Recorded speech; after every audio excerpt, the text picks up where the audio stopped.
Hello everyone, माझं नाव मयुरी देशपांडे.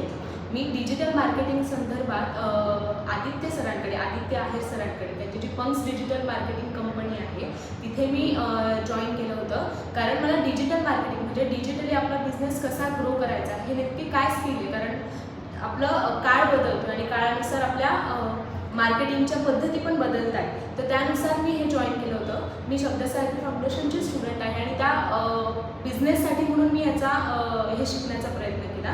तर यामध्ये बऱ्याचशा गोष्टी आहेत की खूप छोट्या छोट्या गोष्टी असतात की सोशल मीडियावर ॲड्स कशा रन होतात, त्याचे रिप्लाय कसे येतात, वेबसाईट नेमकी कशी तयार करायची, त्याचे इमेजेस कशा असल्या पाहिजेत आणि नेमकी त्याचा इम्पॅक्ट आपल्या कस्टमर्सवर कसा होतो आणि त्याच्यातून आपला बिझनेस ग्रो होणं किंवा बिझनेस डाऊन जाणं, ह्या दोन्ही गोष्टी कशा कशा घडत जातात ह्या सगळ्या संदर्भात मला या अकॅडमीमध्ये शिकायला मिळालं. आणि ट्रायल बेसिसवर मी काही वेबसाईट तयार केली होती. त्याच्यातली एक वेबसाईट मी तुम्हाला शेअर करते आहे. तर इथे मी माझी टाईपलाईन टाकली आहे, हजारांच्या समोर बिनधास्त बोलण्याचा आत्मविश्वास देणारी अभिनव अभ्यास चळवळ. आणि हे आमच्या फाउंडेशनचं नाव आहे शब्दसह्याद्री फाउंडेशन, जिथे भाषण कसं करायचं हे शिकवलं जातं. तर त्या अंडरमध्ये मी ही वेबसाईट तयार केली आहे.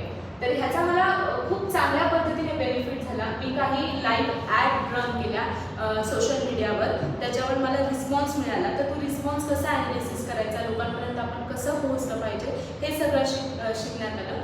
दुसरी गोष्ट अशी की बारीक की जसं वेबसाईटमध्ये काही प्लगिन्स असतात किंवा त्याचा आपल्या बिझनेससाठी कसा उपयोग होतो हे सरांनी वेळोवेळी समजावून सांगितलं.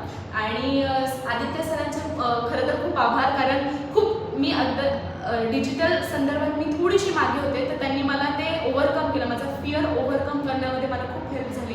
सो आदित्य सरांना खूप खूप थँक्यू. आणि माझ्या बिझनेससाठी याचा मला खूप उत्तम उपयोग झाला आणि उपयोग होतो आहे. आणि मी असंच ह्यावर काम करत राहणार आहे आणि सरांची हेल्प वेळोवेळी घेत राहणार आहे. So thank you so much.